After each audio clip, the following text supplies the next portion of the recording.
This weekend was originally to be a shoot-the-box block party, but out is Alan Nascimento, and back on April 28th, it was announced by Nolan King of MMA Junkie that in is Victor Altamirano, and in the matchup, Altamirano is going to be taking on, I assume, the guy that Don Henley was singing about in 1982, Matt. If you give me a chance, I make my living off the evening news. Just give me something I can use. People love it when you lose. I was thinking more about the song from Ace. They love Dirty Laundry. I don't want to hear you sing, and people might not want to hear me talk sing, but the Dirty Laundry for Tim Elliott, it's out there. You saw it on Twitter. That's all I'm going to say about it. But when you do look at this matchup, Matt, Tim Elliott's one of those guys, 7-10 in the UFC, 2 different stints, and ultimately, he ends up on the Ultimate Fighter season 24. Kai Kara-France was also on that season. Elliott was a first-round pick.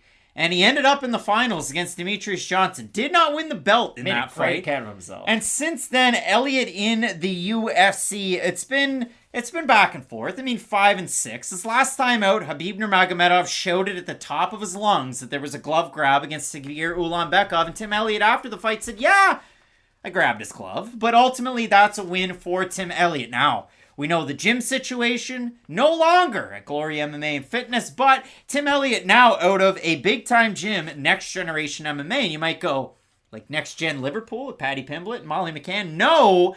Next Generation in One Frisco, Texas with Chris Brennan, whose son is a star with Bellator in Lucas Brennan. So you're going to get that groundwork and the jiu-jitsu work with the Brennans there in Texas.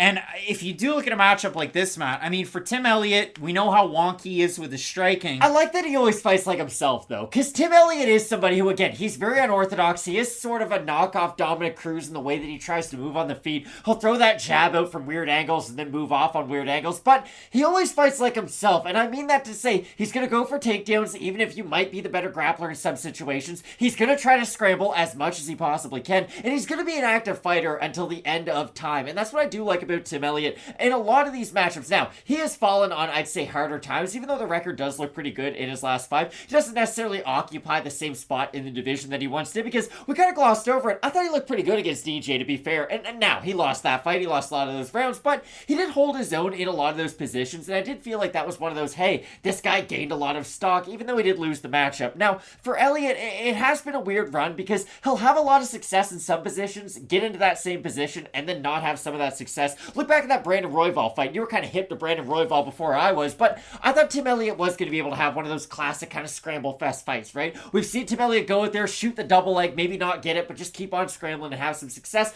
Brandon Royval shut all of that down, and maybe not every fighter from that point on has been able to have that similar success, but I do think other fighters realize that, okay, if he takes me down, I can get some positions to make it uncomfortable for Elliott, not just let him really outpace me. Altamirano trains out of a good gym to mix in your grappling at VFit House of Champions. You know him as the ultimate cellist.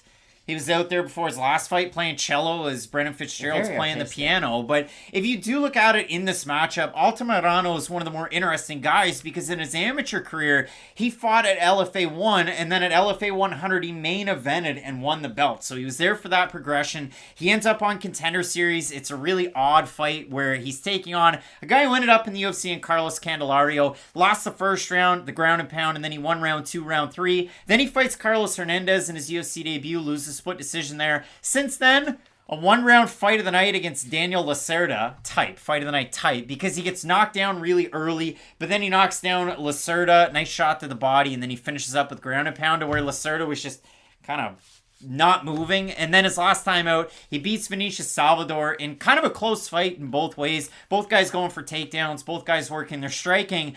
Altamirano's takedown defense, not a hallmark of his game. No. I would say. I mean, it cost him against one championship champ, the Monkey God, Jared Brooks. He's pretty good. He got submitted in that one, and then the only other loss, again, Carlos Hernandez, who can box on the outside. But Altamirano can be shifty in his own right. We've seen it in certain fights, the Lacerda fight, where you got to clear the cobwebs, so he's just throwing the kitchen sink at you, kind of reminiscent of a Tim Elliott. And again, Elliott's last time out against Ulanbekov, big overhand left that dropped Ulanbekov round 1. I thought Ulanbekov on the rewatch won round 2 and round 3, and majority saw it that way as well. So for Tim Elliott, it'll be interesting to see if he's the one initiating the takedowns, training out of Next Gen, or if Altamirano is going to have some success with his own Taekwondo background, get some strikes in. Personally, I think we will see Elliott go for some grappling in this fight. I worry about him on the outside and his ability to absorb a big shot from a guy like Altamirano, because Tim Elliott at one point had like a Forrest Griffin chin, right? Like, you'd hurt him, you'd kind of wobble him, but he'd go for a takedown and he'd kind of forget all about it.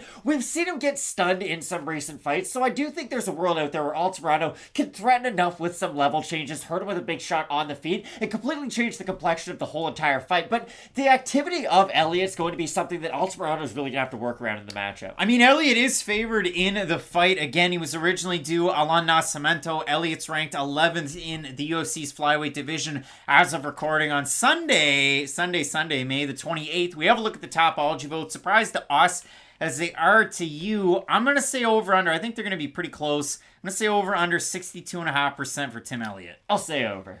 And they're over. 1,426 total votes. 69% Elliott. 84% by decision for the 31% out of Altamirano. 74% by decision. I know that Elliott had a knockdown against a top prospect in Ulanbekov his last time out, but Tim Elliott's not like a thunderous puncher. No. We don't see that very often. I'm kind of surprised that Elliott's favored in this matchup by everybody.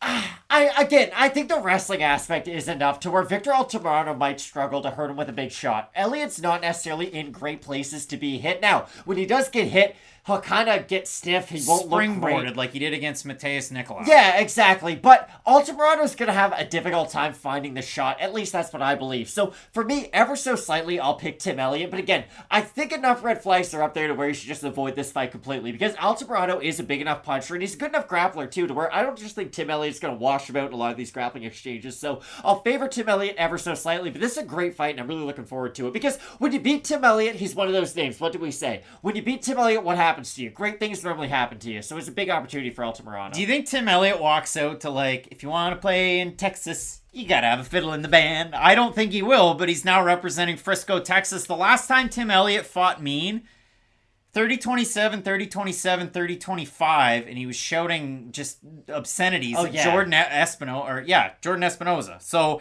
in that matchup, he was able to get the win. I think Elliott's going to be able to grapple and scramble and have success in the matchup, so I do have Tim Elliott in this fight. But again, I was surprised that he's a favorite, and I was surprised that the fans actually had him. So Matt, both of us scratching our heads going with Tim Elliott in the matchup. This is one of those fights we really do want to hear from you. Make sure you find us Twitter and Instagram at Fight Night Picks for the matchup and many more on this card, including the next between Jim Miller and Jared Gordon. You're not going to want to miss it. Keep it locked in with Fight Night Picks. We always say, let's get into it.